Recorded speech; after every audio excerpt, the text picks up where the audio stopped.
Hello mums मिलकर में आपका वेलकम है। पहले तो सबसे पहले मैं आप सबसे कहना चाहूँगी हैप्पी नवरात्रि। आज नवरात्रि का सेकंड डे है। आई होप आप लोग की नवरात्रि अच्छी बीती होगी। फर्स्ट वीडियो में मैंने आपसे बात करी थी कि बच्चों का गर्मियों में हम ध्यान कैसे रखें। आज मेरा ये टॉपिक है कि बच्चों को जब घमौरी हो जाती है, घमौरी आपने सुना ही होगा, बच्चों को बहुत होती है। ये घमौरी का इलाज क्या है, घमौरी को कैसे होने से रोकें। तो अभी गर्मी स्टार्ट हुई है, इसलिए मैं आपके लिए वीडियो पहले ही लाई हूँ ताकि आपको अगर बच्चे को घमौरी हो गई है या बच्चे को घमौरी होने से आप कैसे रोक सकते हैं, कुछ टिप्स करके आप रोक सकते हैं उसे। घमौरी को बोला जाता है प्रिकली हीट भी बोला जाता है घमौरी को। तो घमौरियों की प्रॉब्लम जो है वो बच्चों को बहुत ही ज़्यादा होती है, क्योंकि बच्चे खेलते हैं, गर्मी में खेलते हैं, ज़्यादातर हवा में नहीं रहते हैं, वो खेलते हैं बहुत, उन्हें बहुत स्वेट आता है, उन्हें बहुत पसीना आता है। तो बच्चों में ये प्रॉब्लम ज़्यादा होती है।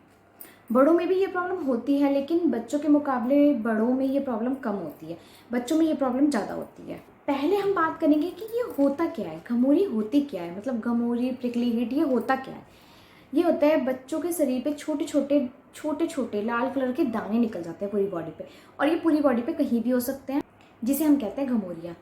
ये जो प्रिकली हीट है, जो ये घमौरी है, ये शायद ये बहुत कम लोगों को पता होगा कि ये केवल गर्मियों में ही नहीं, ये सर्दियों में भी हो सकती है, लेकिन सर्दियों में लोग इसे पहचान नहीं पाते हैं। ये होती कब है, जब बेबी की बॉडी में प्री हीट हो जाती है, मतलब हीट ज़्यादा हो जाती है, तब ये घमौरियाँ होती है, तब ये लाल रंग के दाने, प्रिकली हीट जिसे बोलते हैं, ये हो जाते हैं। तो ये चाहे गर्मी में हो चाहे सर्दी में हो, ये दोनों टाइम पे हो सकती है, लेकिन गर्मियों में इसका ज़्यादा इफेक्ट देखने को मिलता है, क्योंकि गर्मियों में बहुत ज़्यादा गर्मी होती है, धूप होती है, बहुत ज़्यादा धूप होती है, उससे भी गर्मी हो जाती है। जब बहुत ज़्यादा गर्मी पड़ रही होती है, बच्चे गर्मी में खेलते हैं, हवा के एक्सपोजर में कम रहते हैं, वो ज़्यादा टाइम कुछ ऐसे टाइम पे वो बाहर निकलते हैं जबकि धूप बहुत ज़्यादा है, गर्मी बहुत ज़्यादा है, तो उन्हें ऐसे टाइम पे हम बाहर लेके जा रहे हैं जबकि बहुत ज़्यादा गर्मी है, पार्क लेके जा रहे हैं, तो उससे क्या होता है, वो बच्चे को बहुत पसीना आता है। तो जब बच्चे को पसीना आता है तो जो वो बच्चे की बॉडी की बच्चे की जो स्किन के पोर्स हैं वो बंद हो जाते हैं,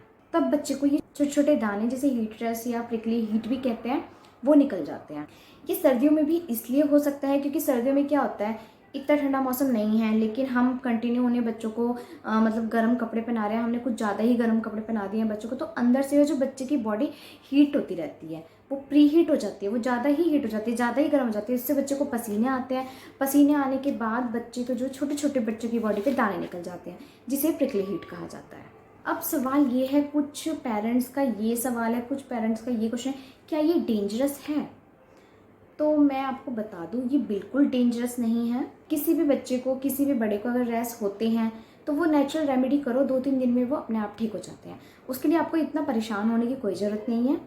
लेकिन डेंजरस तब है जब आपके बच्चे को रैश हुआ और आपने कोई नेचुरल मतलब कोई ट्रीटमेंट नहीं किया, बच्चे की बॉडी ओवरहीट होती जा रही है और आप उसे ठंडा करने के लिए कुछ भी नहीं कर रहे हैं, तब ये बात आपकी डेंजरस हो सकती है। बच्चे को घमौरी हो गई हो, प्रिकली हीट हो गया हो, तो हम बच्चे को क्या करें कि बच्चे की हम घमौरी को ठीक कर सकते हैं। पहली बात तो, अगर आपके बच्चे को घमौरी हो गई है तो आप बच्चे का क्लोथिंग का पैटर्न चेंज कर दीजिए, बच्चे को हाफ स्लीव्स पहनाइए, कॉटन के स्वेटर पहनाइए। हो सके तो अगर आप ये कर सकते हैं तो आप बच्चे को बनियान आती है जो बच्चे की, आप बच्चे को बनियान में ही रखें, जिससे कि बच्चे को, बनियान क्या है, वो कॉटन की होती है बनियान, जो है वो जल्दी से बच्चे के पसीने को एब्जॉर्ब कर लेती है, क्योंकि जब बच्चे को घमौरी हो जाती है तो बच्चे को ठंडक देने की ज़रूरत होती है। तो बच्चे को जितना हो सके, जितना ज़्यादा हो सके, हमें बच्चे को ठंडक देनी है। उसे, अगर बच्चे को घमौरी हो गई तो आप उसे बात दें। घमौरी जब होती है बच्चे को तो हमें उसे ठंडक देने की ज़रूरत है, जितना बॉडी में ठंडक की ज़रूरत होती है बच्चे को इस समय पे, आप हो सके तो उसे 2 टाइम बात दीजिए, जिससे बच्चे को ठंडक मिलेगी। तो सेकंड चीज़ आप क्या कर सकते हैं, कि बर्फ़ होगी, बर्फ़ को हल्के से कॉटन के कपड़े में ले लीजिए, कॉटन के हैंकी में ले लीजिए, और जहाँ बच्चे को घमौरी हो रही है उस पर आप हल्के हल्के से सेका कर दीजिए, मतलब सेक दीजिए बच्चे को, तो उससे भी बच्चे को बहुत रिलीफ मिलेगा और घमौरी 2-3 दिन में ठीक हो जाएगी। एलोवेरा जेल आप लगाएंगे बच्चे को तो उससे भी बच्चे को बहुत ठंडक मिलती है, वो भी घमौरी के लिए बहुत अच्छा है। लेकिन हाँ, एलोवेरा आप पतंजलि वाला नहीं लगाइएगा, एलोवेरा जो डायरेक्ट प्लांट में होता है, पौधे में होता है, वो आप लीजिएगा। आप उसको कट करेंगे चाकू से तो बीच में से उसके जेल सा लिसा टाइप निकलेगा, वो स्पून से आप निकाल के बच्चे की पूरी बॉडी पे लगा दीजिएगा, जहाँ जहाँ उसको घमौरी हो रही है, उससे भी घमौरियाँ जो बच्चे की वो ठीक हो जाएंगी। और सबसे पुराना और सबसे बेहतर इलाज है मुल्तानी मिट्टी। आपने सुना भी होगा, अगर मुल्तानी मिट्टी गर्मियों के लिए बहुत बेस्ट ऑप्शन है। मुल्तानी मिट्टी को आप बच्चों की पूरी बॉडी पे लगा सकते हैं, वो बच्चे को ठंडक उससे बहुत मिलती है। इवन आप बच्चों के बाल में, हेयर्स में बच्चों के लगा सकते हैं, उससे बच्चे को बहुत ठंडक मिलती है, वो बच्चों के लिए बहुत ही बेहतर होता है। और वो आप किसी भी एज के बच्चे को लगा सकते हैं, छोटे बच्चों को भी आप लगा सकते हैं, बड़े बच्चों को भी आप लगा सकते हैं, वो किसी भी एज के बच्चों को आप लगा सकते हैं। उससे जो आपको 2-3 दिन में बहुत ही फ़र्क मिल जाएगा। अगर हो सके तो आप मुल्तानी मिट्टी में गुलाब जल मिला के लगा दीजिए, नहीं तो आप ऐसे भी सिंपल वाटर मिला के आप उसे बच्चे को लगा सकते हैं। बच्चे की पूरी बॉडी में लगा दीजिए, उसे पेस्ट बना लीजिए, उसे बच्चे की पूरी बॉडी में लगा दीजिए। फिर जब वो हल्का हल्का ड्राई हो जाए तो बच्चे को अच्छे से नहला दीजिए। तो वो बहुत ही बेस्ट तरीका है। मुल्तानी मिट्टी मेरा खुद का यूज़ किया हुआ है, या इवन अब तक मैं बच्चों को गर्मी आती है तो मैं बच्चों के लिए वो यूज़ करती हूँ, तो वो बहुत ही अच्छी रेमेडी है। और जितना हो सके जहाँ पे बच्चे को रैश हो रखा है या नहीं भी हो रखा है तो गर्मियों में बच्चों को हवा लगने दो। जहाँ पे रैश बच्चे को हो रखा है, जहाँ पे हीटर्स बच्चे को हो गया है, वो चीज़ को खुला छोड़ दो, उस पार्ट को खुला छोड़ दो, जिससे बच्चे को हवा लगेगी। हवा के एक्सपोजर में वो एकदम उसको हवा लगेगी तो वो जल्दी से ठीक होगा। और जहाँ पे आपके बच्चे की हीट स्ट्रेस हो चुका है उस जगह को हमेशा ड्राई रखो, उसे गीला मत रहने दो, उसे ड्राई रखो। अगर बच्चे को आप नहलाते भी हो तो उसके बाद बच्चे को हल्के हल्के कॉटन के कपड़े से उसे साफ़ कर दो, क्लीन करके पोंछ के बिल्कुल सुखा दो, जिससे कि बच्चे को ड्राई रहेगा तो बच्चे का वो चीज़ जल्दी ठीक होगी। बच्चे को ठंडी जगह पे रखो, जितना हो सके पंखे के नीचे रखो, कूलर में रखो, एसी आप यूज़ करते हैं तो एसी में रखो, क्योंकि गर्मी बच्चे को बहुत जल्दी लगती है। आपको पता है बच्चे कितने सेंसिटिव होते हैं, वो जल्दी से अफेक्ट करती हैं उन्हें सब चीज़ें। कुछ पेरेंट्स क्या होते हैं कि सोचते हैं बच्चों को घमौरी निकल गई तो बच्चों के ठंडी वाले पाउडर आते हैं, घमौरी वाले पाउडर आते हैं, लेकिन मेरा सजेशन है कि पाउडर आप बच्चे को ना लगाएं।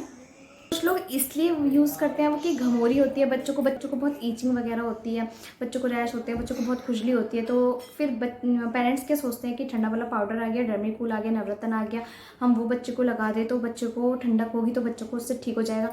लेकिन ऐसा नहीं है, पाउडर आपको बिल्कुल यूज़ नहीं करना है।